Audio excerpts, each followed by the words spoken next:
Thank you, Mr. Speaker. Thank you, Honourable Member, for the question. Before I provide an answer, Mr. Speaker, in Fiji, a Member of Parliament will go down in history asking for Ministry of Men. Let me respond to Honourable Member who was asking why I did not speak about men in my yesterday's statement. Maybe he was not listening or did not understand my statement. It was an update on what government is doing on prevention of violence against women and girls. This kind of flippant remarks are part of the problem, Mr. Speaker. In data I quoted, 9 lives were lost, 4 were men, 2 who killed themselves after killing their partners, and 2 others who were victims of intimate partner violence.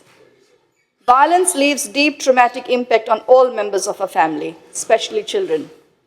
We primarily focus on violence against women because it is a pervasive, gendered crime rooted in patriarchy and structural inequalities, leading to higher rates of severe harm and death for women. While violence can affect anyone, the emphasis on women is due to the disproportionate rates of severe victimization, with men being the dominant perpetrators in these cases.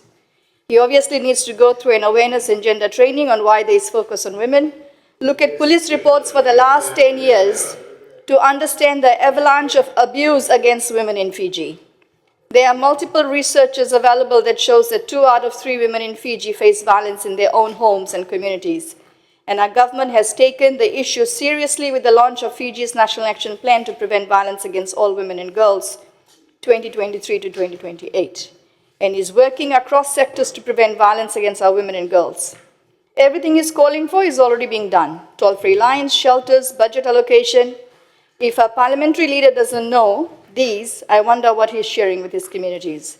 I invite him to visit our ministry to find out about our services, on what we offer, since he did not hear a word of what I said on what government's actually doing. I invite him to read the gender assessment report that was the base research before the National Action Plan was developed. Order. I invite him to read the gender assessment report that was the base research before the National Action Plan was developed, and his questions will get answered. We do work with men, and if he listens carefully, we look after juveniles as well. This issue is too grave to be used for cheap point scoring, Mr. Speaker.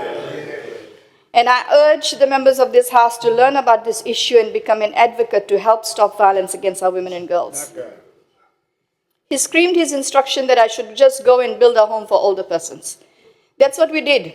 We have placed the residents in a safe, newly renovated facility who were left in termite-infested buildings in Lautoka Golden Age home.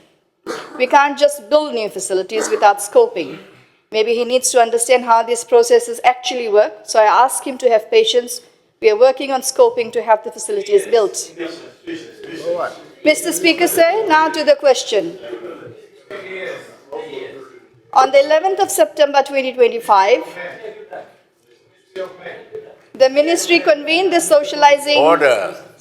On 11th of September 2025, the ministry convened the socialization meeting for Fiji's Women's Economic Empowerment National Action Plan 2025 to 2030 at Survival House Level 9. Representatives who attended the meeting included government agencies, civil society, private sector, associations, and development partners. The meeting provided a platform to share the plan's objectives, actions, and targets. It also underscored areas of collaboration, strengthened partnerships, and shared responsibility to achieve women's economic empowerment. Mr. Speaker, this socialization meeting provided an opportunity not only to present the plan's 4 key pillars, but also to ensure that our stakeholders across government, civil society, and the private sector and development partners clearly understood the actions in the plan and gave the commitments towards this implementation. This is critical, Mr. Speaker, as the success of the WENAP depends on shared responsibility, strong collaboration, and sustained action. Mr. Speaker, sir, this plan will be launched on Monday, 6th October 2025 at Bar Women's Forum Complex. After the launch, we will then establish a WENAP Secretariat, an advisory committee, and an implementation unit. This structure will help us stay on track, measure progress, and make sure we deliver on our targets. We also aim to roll out the plan in 2 phases, building the foundation between 2025 and 2027, and scaling up and embedding lasting change between 2028 and 2030. In 2027, we will take stock of what we've achieved, identify what needs more attention, and adjust our actions to keep moving forward.